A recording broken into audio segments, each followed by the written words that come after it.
¿Y por qué estaban dadas las condiciones en el Chile de Pinochet?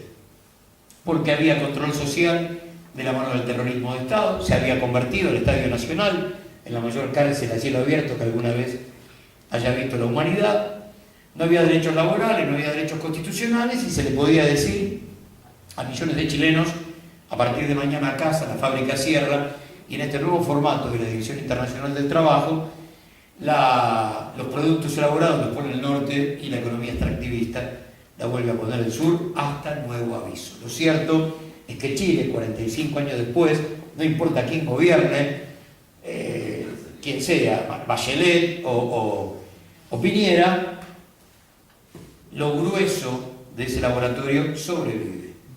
Y ahí está el neoliberalismo de pie desde hace 45 años. Por lo tanto, nosotros en estos dos libros lo que hacemos es contar una historia para que los más jóvenes descubran y para que los veteranos recuerden. Pero yo voy a andar cumpliendo en noviembre 37 años de periodismo, en estos casi 40 años de laburo ininterrumpidos. Hay algo que podemos gritar con mucha fuerza, y es que no solamente en este marco de batalla cultural que nació el 24 de marzo del 76, el último capítulo de la batalla cultural, necesitamos también que muchos veteranos descubran. A muchos veteranos tenemos que contarle el cuento desde había una vez. Nosotros observamos esa necesidad casi desde siempre. A los pibes por una necesidad histórica, etaria, y a los más grandes porque han sido algunos víctimas, otros cómplices, otros partícipes necesarios de esa batalla cultural, donde, yo también le contaba recién a los compañeros, puede suceder aquello de la carta que le escribe Rudolf Kroll a su hija en el gráfico del 13 de junio de 1978, o escribir muchos años después, casi 40, hay un pueblo donde todos son iguales a Santiago abandonado. Cuando vos te animás a eso, no es porque esos tipos estén locos, sino porque ellos saben perfectamente que hay un porcentaje muy alto de la población que esa mañana se despierta, imagínense un matrimonio, el mate, el diario. Vieja, no lo vas a creer, pero hay un pueblo de Entre Ríos donde todos son iguales a Santiago Maldonado. Ella le va a pegar un sorbo al mate y va a decir: ¿qué lo parió? Vuelta de página y la vida continúa. Pero el dato, el que lastima, el que hiere para siempre, ya está. Y ya que hablamos de la carta, no nos queda otra más que meternos, antes de hacer una especie de viaje más o menos correlativo por el Mundial, meternos en esa carta que publica el gráfico en la edición de la derrota frente a Italia. Por lo tanto, al gráfico, al Mundial, le queda exactamente la mitad de vida. Es una eternidad para una revista que en ese momento tiraba más de 200.000 ejemplares, que se distribuía en toda América Latina, países de habla hispana, Miami y Los Ángeles. Todo ese espectro abarcaba el gráfico en el marco de una editorial Atlántida que había puesto al servicio de la dictadura todas sus revistas, todas.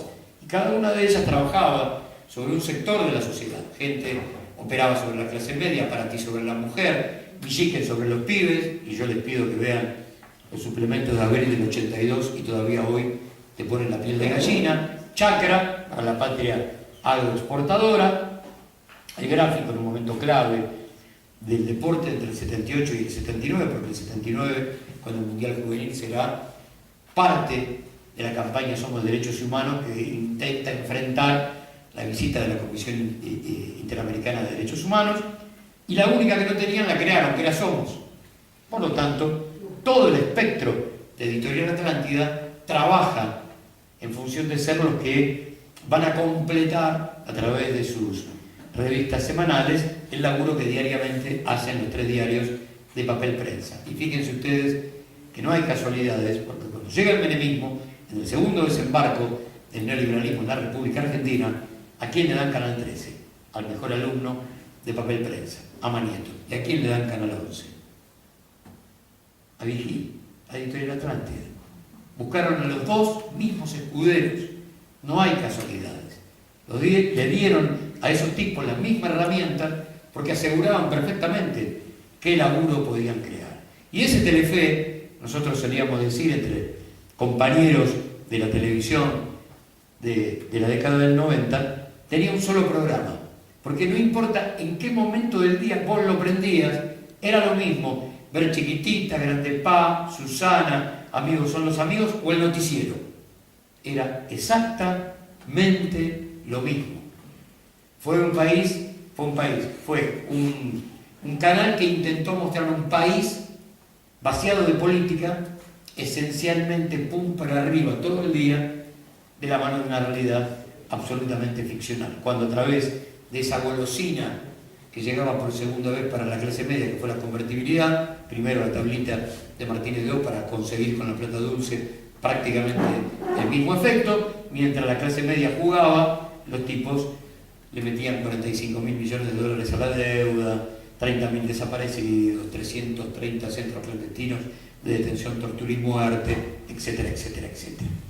Bueno, sale del gráfico una carta que escribe supuestamente el capitán de Holanda a su hija de 3 años. Y la carta dice lo siguiente: vos abrís ese gráfico y está en una página el facsímil de la carta manuscrita y en la otra página la traducción al castellano. Por lo tanto, no era que los tipos habían jugado que Kroll no la vea. Kroll iba a tener en sus manos el gráfico 3, 4, 5, 6 horas después el vuelo a Mendoza, estaban concentrados en Potrerillos, se demoraba un poquitito, pero no mucho más. Y entonces, Rudolf Kroll, para que lo abrí en la página que indebida, Rudolf Kroll va a escribir lo siguiente a su hija Mabel: mi preciosa, tu madre te leerá esta carta. Quiero decirte antes que nada que te extraño mucho, aunque el recuerdo y la sonrisita que sale de tu foto siempre me acompaña. Ya compré la muñequita que te prometí. Es rubia como tú y tiene un par de ojos exactamente iguales a los tuyos. Camina, habla y muy pronto, cuando yo regrese, jugaremos con ella tirados en el living. Mamá me contó que los otros días lloraste mucho porque algunos amiguitos te dijeron cosas muy feas que pasaban en la Argentina, pero no es así. Es una mentirita infantil de ellos. Papá está muy bien. Aquí todo es tranquilidad y belleza. Esta no es la Copa del Mundo, es la Copa de la Paz. No te asustes si ves algunas fotos de la concentración con soldaditos de verde al lado nuestro. Esos son nuestros amigos. Nos cuidan y nos protegen. Nos quieren como toda la gente de este país que desde el mismo momento de la llegada nos demostró su afecto. Como en el aeropuerto, cuando nos esperaban con banderas de nuestra patria y nos tiraban besos y todas las manos querían abrazarnos. No tengas miedo. Papá está bien. Tiene tu muñeca y un batallón de soldaditos que lo cuida, que lo protegen y que de sus fusiles disparan flores. Dile a tus amiguitos la verdad. Argentina es tierra de amor. Algún día, cuando seas grande, podrás comprender la verdad. Postdata, yo ya elegí el nombre para tu muñeca. Sería Argentina. Si eliges uno mejor, dímelo. Cuando vos te animás a escribir esto, lo hizo el Cabezón Romero, que era el corresponsal del gráfico en Mendoza, es porque tenés la seguridad que nada va a romper el dique de contención mediático. ¿Qué hizo Holanda con esto? Le pidió a su embajador que retire el equipo del Mundial, directamente, tanto que nos enteramos recién en la década del 90. Por supuesto no sucedió. Pero no van a recibir la medalla a la cena de los campeones en el Hotel Alvear. Y los diarios del 26 de junio, entre líneas, dicen: che, qué malos perdedores, perdieron 2 finales del mundo seguidas, la verdad. Pero no era eso lo que pasaba. Otra cosa era lo que sucedía. Ahora, el fútbol a veces, el deporte en general, te quiere convencer que de a ratos es democrático. 25 de junio de 1979, un año después de aquella final, la dictadura, la AFA y Clarín organizan Argentina al resto del mundo, en la cancha de River. Y yo les pido que googleen esa foto donde están Grondona, flamante presidente de la AFA, Videla y Ernestina Herrera de Noble, teniéndole que dar la Copa Kroll porque el resto del mundo ganó 2-1. Y fue como una pequeña revancha del tipo ante aquello de la carta apócrifa. Y ya que hablo de revanchas, otra historia que relatamos en el libro tiene que ver con 1979. La FIFA organiza un partido entre Holanda y Argentina. Argentina es la base del 78 más Diego. Por lo tanto ya era un producto recontra vendible. Y Holanda era la base del subcampeón del mundo del 78. Famoso partido que termina 0-0 y que Argentina gana por penales porque el Pato ataja 2 o 3. Pero ese día sucede algo que es una pequeña revolución hecha con lo que tenés por parte de los exiliados argentinos. Porque los tipos miden cuál es el único lugar donde las cámaras van a tener que ir sí o sí en la transmisión de un partido de fútbol. Los arcos. Y detrás de cada arco, durante 90 minutos, porque la transmisión, el manejo de las cámaras, era la televisión suiza, y lo que ponía en la Argentina eran las voces en off del relato y el comentario, durante 90 minutos, más los penales, 2 banderas que decían Videla asesino, llegaban en 1979 a través de esa transmisión por primera vez. Por lo tanto, como ven, a veces el fútbol pone más o menos algunas cosas en su lugar, aunque no se lo proponga. Yo le contaba recién a los compañeros que, sobre todo cuando damos clases, yo doy clase en Éter de Historia del Deporte Contemporáneo, que es Deporte y Política, Deporte y Economía. Cuando llega el momento del Mundial 78, la primera pregunta a los pibes, todos de primer año, bueno, a ver, en su imaginario, si yo digo Mundial 78, ¿ustedes qué me dicen? Bueno, no, es un invento de la dictadura que negoció con la FIFA. Entonces el Mundial lo arma la dictadura, lo crea la dictadura. Sí, claro. No, nada más lejano a la verdad. Entonces empezamos a hacer una línea de tiempo. De Argentina 78 empieza a hablarse, o en realidad, de Argentina mundialista empieza a hablarse en el Congreso de FIFA de Inglaterra en 1966. Y es consagrada, sede con fecha, 1978, en el Congreso de FIFA en México, en 1970. Por lo tanto, la línea de tiempo de la organización tiene 8 años. El primer comité organizador lo arma Lanusse sobre el final de la Revolución Argentina. Por eso, Manrique, ministro de Bienestar Social, se queda con el Mundial porque el ministerio tenía la Secretaría de Deportes. Y Manrique, en el 72, va a crear el PRODE, porque de ahí va a salir la guita para la construcción de estadios nuevos o la remodelación de estadios viejos. Entre el 73 y el 76, el Mundial queda en manos de López Rega. Durante 3 años, el Mundial queda en manos de López Rega. ¿Qué sobrevive de ese 73-76? El logo del Mundial. Es lo único que sobrevive. ¿Por qué? Porque Argentina lo presenta en Alemania 74 y la FIFA le dice, mirá, no demos vuelta atrás con el logo, ya está. El logo es una marca. Esto es el sueño de López Rega de alguna u otra forma eternizar a las manos de Perón saludando en el balcón. Los brazos de Perón. Esa pelota que ingresa y ensancha la bandera, lo que recubre a la pelota supuestamente son los brazos de Perón. Se produce el debut de Menotti en la selección, 12 de octubre de 1974, 1-1 con España en la cancha de River. Y López Rega monta una especie de operativo para empezar a transformar a la cancha de River en estadio FIFA, con la cantidad de pupitres que hacen falta para la prensa. Y hay, aunque muchos no lo recuerden, un ensayo de la ceremonia inaugural que vimos el 1 de junio de 1978. 4 años antes, ya el esquema de aquellos mosaicos humanos ya estaba hecho. Se hizo en la previa del partido, del 1-1 entre Argentina y España, debut de Menotti en la selección. Dato que me lleva a contar estos pliegos de la historia, son los que hemos ensanchado en Tribuna Sin Pueblo para terminar de armar la postal de época.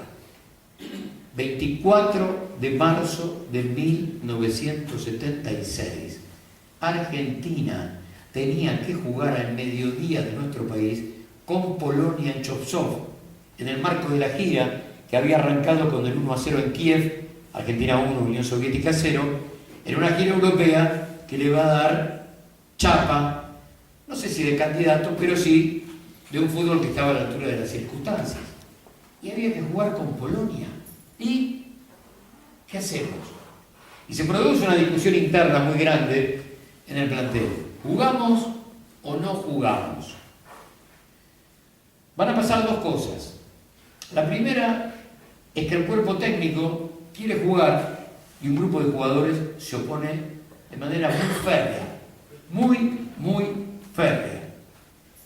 Hasta que llega el mandato desde Buenos Aires que lo entrega en la concentración argentina José María Muñoz. Hay que jugar. Y juegan. El dato no solamente es que fruto del capricho del fixture de la gira, justamente Argentina tiene que jugar el 24 de marzo de 1976, partido, transmisión radial y televisiva, que es lo único que interrumpe la multiplicación de comunicados que marcaban las reglas de juego del nuevo país. Sino que este datito, llévenselo porque hay un montón de estos en el libro, porque cuando empezás a dudar, cuando empezás a linkear la historia, es fascinante. El comentarista de ese día fue Julio César Calvo, uno de los históricos comentaristas de ese tiempo de Múnich, junto a Sabatarelli, el Gordo García Blanco, etcétera, etcétera. Adriana Calvo de la Borde es el testimonio más crudo de los sobrevivientes del terrorismo de Estado en el juicio a las juntas en 1985, secuestrada en el verano de 1977. Y su hermano cuenta en el juicio de la memoria de La Plata que él está haciendo uno de los típicos veranos de Rivadavia en el Hermitage, cuando llega su cuñado y le dice: la chuparon a Adriana. Y él le dice: ¿qué es la chuparon? Hasta ese momento jamás había escuchado eso. Y él trabajaba en la radio que se iba a convertir en la usina propagandística más fuerte del Mundial de Mayores 78 y de lo que significaba Somos Derechos Humanos en 1979. Un dato que está dormido ahí en la historia y hay que despertarlo, como a tantos, como a tantos.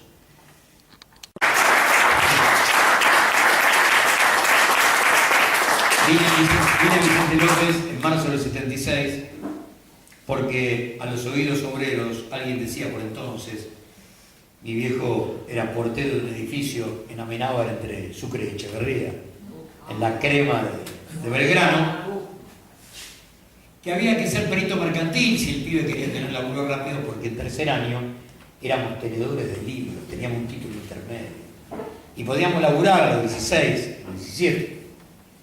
En Belgrano no había comercial para varones, no había en ese momento, ahora sí. Y entonces lo que quedaba más cerca era cruzar Puente Saavedra, Agustín Álvarez y Maipú.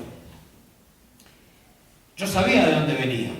Es más, éramos exiliados de Boedo en Belgrano, que siempre digo, habíamos tenido que aprender hasta el idioma para poder manejarnos. ¿Tenías el Roca en la esquina de tu casa? Tenía el Roca, claro, era bachiller y había que ser perito mercantil. Entonces me vine para acá. Yo sabía de dónde venía y quería saber de dónde venían mis compañeros. La mayoría me contestaba en este tono, ¿Vos de dónde venís? 161 cartel rojo que dice Villa Martelli. Y yo les puedo asegurar que la R se estiraba hasta el infinito.